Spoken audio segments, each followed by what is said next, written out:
সমুদ্র সৈকতের ক্যামেরাম্যানদেরকে সাথে নিয়ে অঙ্গীকার সভা করেন টুরিস্ট পুলিশের অতিরিক্ত ডিআইজি মোহাম্মদ আপেল মাহমুদ।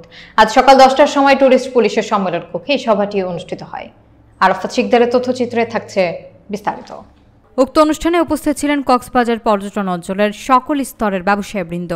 এ সময় টুরিস্ট পুলিশ অতিরিক্ত ডিআইজি আপেল মাহমুদ বলেন, বিশ্বের দীর্ঘতম সমুদ্র সৈকত কক্সবাজার দেশের দূরদূরান্ত থেকে ছুটে আসা লাখো পর্যটকের নিরাপত্তার স্বার্থে কোনো অসাধু ক্যামেরাম্যান যদি পর্যটককে হয়রানি করেন এবং তার বিরুদ্ধে তাৎক্ষণিক আইনানুগ ব্যবস্থা গ্রহণ করবে বলে আশ্বাস দেন। এ সময় আরও বলেন, সৈকতের সৌন্দর্য রক্ষার্থে এবং নিরাপত্তার স্বার্থে আইন শৃঙ্খলা রক্ষাকারী বাহিনী বিভিন্ন পয়েন্টে সিসি ক্যামেরা অধীনে এবং কড়া নজরদারি করেন।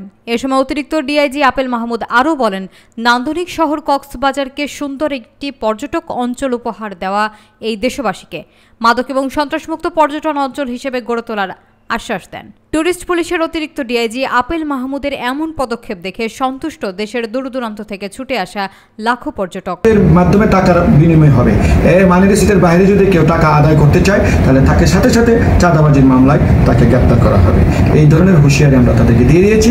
পাশাপাশি অবৈধ ক্যামেরাম্যান সেখানে থাকতে পারবে না, অবৈধ কার্ডদারি থাকতে পারবে না এবং ভাড়াটিয়া ক্যামেরাম্যান বলতে কেউ থাকতে পারবে না। যারা প্রফেশনাল ফটোগ্রাফার তারাই থাকবে এবং রিসিট ব্যবহার করবে।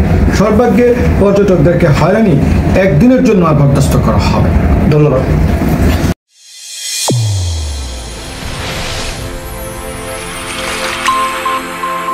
চ্যানেল A1 হৃদয়ের স্পন্দন।